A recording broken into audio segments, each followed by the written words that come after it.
Thanks so much. And as we continue our expanded continuous coverage here on ABC7, we have crews all across Southwest Florida bringing you the latest information on where they are in specific cities and counties across our area.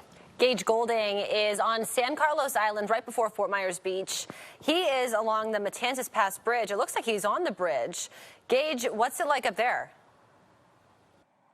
It's gusty up here. You can probably see, as you were kind of tossing over to us, the camera moving around a little bit. Our photographer Josh, he is getting a workout, could skip the gym for the next week, trying to keep that camera steady for us. We're kind of in one of those bands, or if I'm correct, I'm not a meteorologist, but if I'm correct, we're kind of on the front of one of those bands from Idalia that's pushing through and bringing those strong wind gusts. You kind of just tell from my jacket here the amount of wind that is pushing.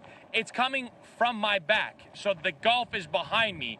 Mainland Fort Myers is that way, but you can kind of see a little bit of that. Another good example, can we show this American flag up here? This American flag has been here since Hurricane Ian.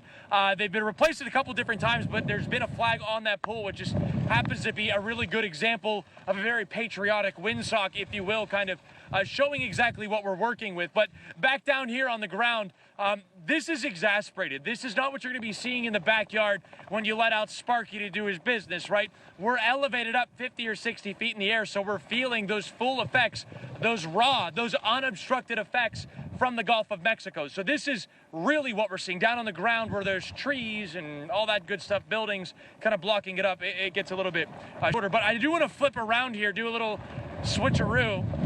When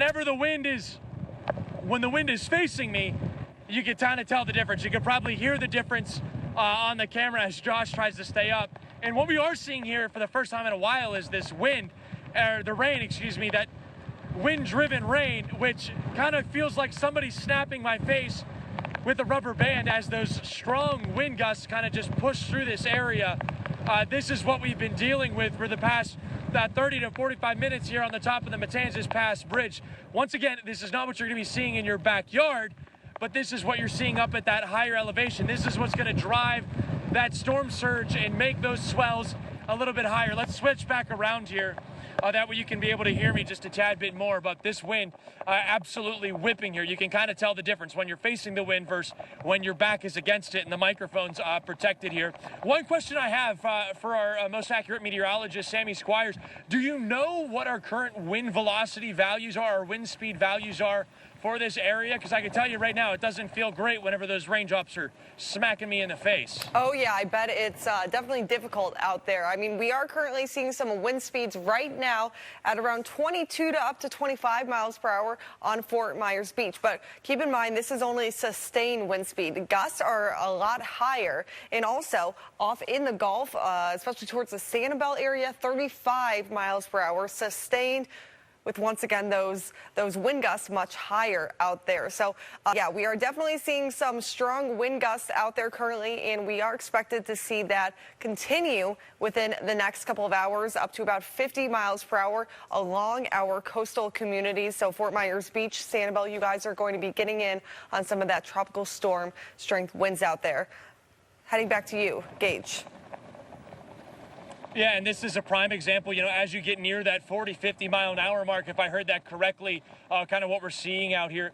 That's exactly why Lee County says we cannot put those ambulances on the road. We cannot have fire trucks out there. Imagine a fire truck trying to cross a bridge like this, or a deputy or a police officer. This is dangerous for them.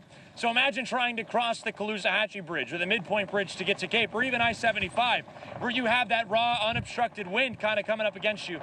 This is a prime example. This is a real-life example right here as my jacket kind of blows up like I'm the Michelin Man and Josh, the photographer, blows back. This is a prime example why you don't want to do what just happened behind me and drive across one of these bridges right now. If you don't need to be out, do not venture out. We'll send it back to you in the studio.